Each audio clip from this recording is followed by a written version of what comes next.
Mnumzane ungasithi ibizo lakho ngubani? Umakhosi. Makhosi bani? Umakhosi Sibanda. Okay. Nasi imidlalo yeAfcon uthini ngayo le midlalo?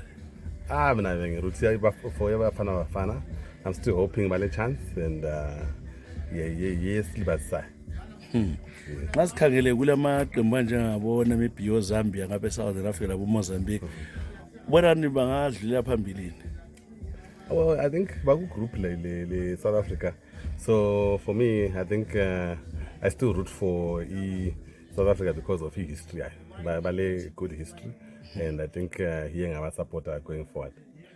Sikhangele ke amazwe eAfrica apho Morocco babe ku World Cup kambe bangayithatha linkezo. Yeah, I think as you go group 16 here, I think they will start coming up strong. So it's fighter and John Gena gonna lama final ones, but for now I think it's any man's game. Kodwa inkezo ayiboni buye South Africa. Khanza ke kubo West North America. Definitely history is not for us. Yeah, we have to up there. Liphila njani nxa lihleze ezindlini abantu abangama remote wena ka ulule remote ufuna ubona TV? Well, luckily now, at least there's lots of new sources now. We're now used to even watching football on your phone. Udala does an head off. Now we can actually watch a full game and enjoy it. So kula gadgets at least yawekela ubone good TV, onozibukele good tablet or phone and still enjoy the match. Kodwa wena uhamba la yipi wena niyawina icup okugcina? All the way.